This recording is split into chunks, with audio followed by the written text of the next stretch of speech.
नमस्कार दोस्तों, स्वागत है आपका भास्कर यूट्यूब चैनल में। अगर आप नए हैं तो चैनल को लाइक शेयर करना ना भूलें। आज हम आपके लिए एक सुंदर कथा लेके आए हैं और ये कथा अंत तक जरूर सुने। बद्रीनाथ धाम की कथा भारत, जिसे देवभूमि कहा जाता है, अपने प्राचीन मंदिरों, पवित्र तीर्थस्थलों और धार्मिक परंपराओं के लिए प्रसिद्ध। इन तीर्थस्थलों में बद्रीनाथ धाम का महत्वपूर्ण स्थान है।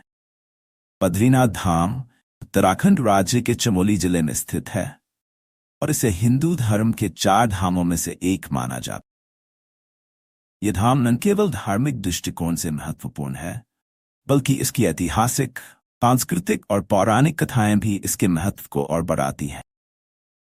इस कथा में हम बद्रीनाथ धाम की स्थापना, इसके पौराणिक संदर्भ, धार्मिक महत्व और इससे जुड़ी प्रमुख कथाओं का वर्णन करेंगे। बद्रीनाथ धाम हिमालय पर्वतमाला के बीच स्थित है और अलकनंदा नदी के किनारे बसा हुआ है। यह धाम समुद्र तल से लगभग 3133 मीटर की ऊंचाई पर स्थित। बद्रीनाथ धाम का ये क्षेत्र बद्री के वृक्षों से घिरा हुआ था, इसलिए इसे बद्रीनाथ कहा गया। इस क्षेत्र की प्राकृतिक सुंदरता, बर्फ से ढके पहाड़ों, हरी भरी घाटियों और शांत जलधारा के कारण इसे अत्यंत पवित्र माना जाता है। बद्रीनाथ धाम में मुख्य रूप से भगवान विष्णु की पूजा की जाती है, जिन्हें यहाँ बद्रीनारायण के नाम से जाना जाता है। यह स्थान सत्य युग से ही तीर्थस्थल के रूप में प्रसिद्ध है और इसे मोक्ष प्राप्ति के लिए सर्वश्रेष्ठ स्थान माना जाता है। बद्रीनाथ धाम की यात्रा को कठिन लेकिन अत्यंत फलदायी माना जाता है, क्योंकि इस यात्रा के दौरान भक्तों को कठिनाइयों का सामना करना पड़ता, जिससे उनके पापों का नाश होता। बद्रीनाथ धाम से जुड़ी कई पौराणिक कथाएं हैं, जिनमें सबसे प्रमुख कथा भगवान विष्णु और देवी लक्ष्मी से संबंधित है। कहा जाता है कि एक बार भगवान विष्णु ने तपस्या करने के लिए इस स्थान का चयन किया। भगवान विष्णु की तपस्या इतनी कठोर थी कि वह सर्दी से जमने लगे। तब देवी लक्ष्मी ने बद्री बेर के वृक्ष का रूप धारण किया और विष्णु भगवान को ठंड से बचाने के लिए उनके ऊपर छाया प्रदान की। विष्णु भगवान ने जब अपनी तपस्या पूरी की तो उन्होंने देवी लक्ष्मी के इस त्याग से प्रसन्न होकर कहा, यहाँ पर उनकी पूजा बद्री नारायण के रूप में होगी और लक्ष्मी जी को बद्री विशाल के रूप में पूजित किया जाए। बद्रीनाथ धाम की प्राचीनता और इसका महत्व वैदिक काल से भी पहले का माना जाता है। हालांकि समय के साथ ही स्थान वीरान हो गया था और मंदिर के अस्तित्व पर संकट मंडराने लगा। 8वीं शताब्दी में आदि शंकराचार्य ने बद्रीनाथ धाम की पुनर्स्थापना की। उन्होंने मंदिर का पुनर्निर्माण करवाया और यहाँ पूजा पाठ की विधि को पुनर्स्थापित। शंकराचार्य ने बद्रीनाथ धाम को फिर से एक प्रमुख तीर्थस्थल के रूप में प्रतिष्ठित किया और आज भी उनकी इस पुनर्स्थापना के कारण ही यह स्थान हिंदू धर्म के 4 धामों में से एक बना हुआ। बद्रीनाथ धाम का धार्मिक महत्व अत्यंत विशाल है।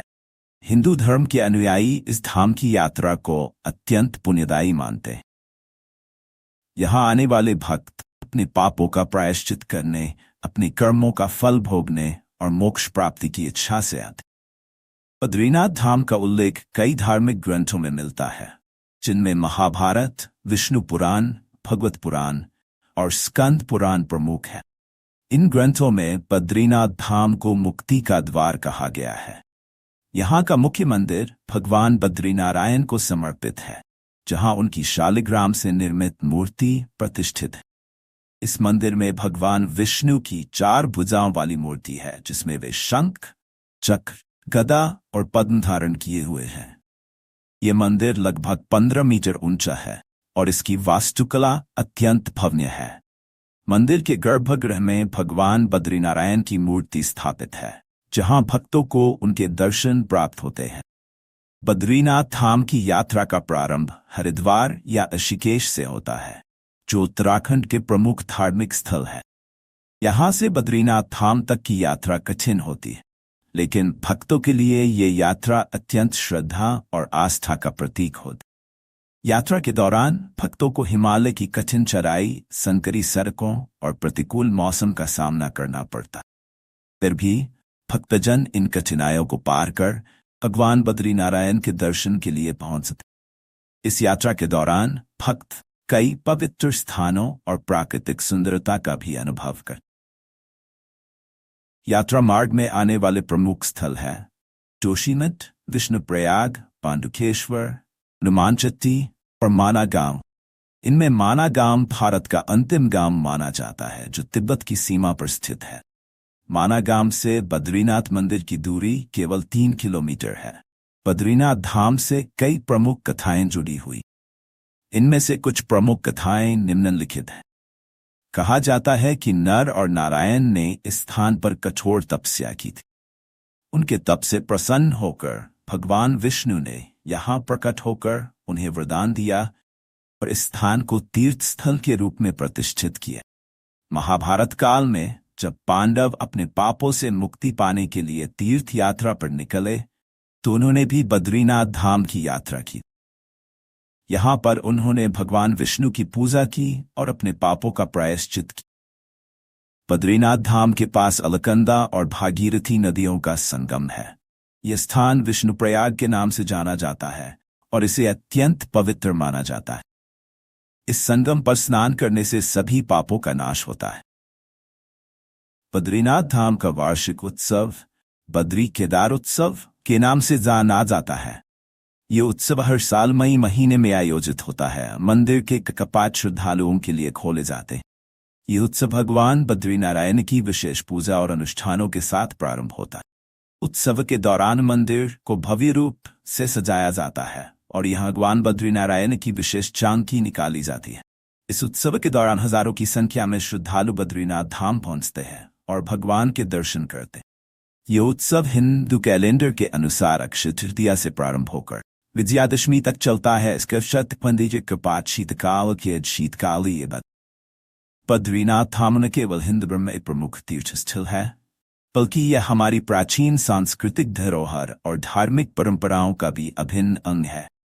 यहाँ की पवित्रता, प्राकृतिक सुंदरता और धार्मिक महत्ता इसे विशेष बनाती है।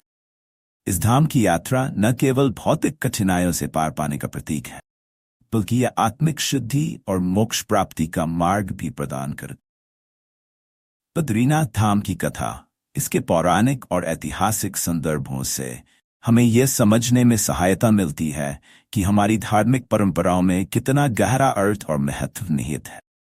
इस प्रकार बद्रीनाथ धाम की यात्रा और इससे जुड़ी कथाएं हमें जीवन में श्रद्धा, आस्था और आत्मिक उन्नति का संदेश देती।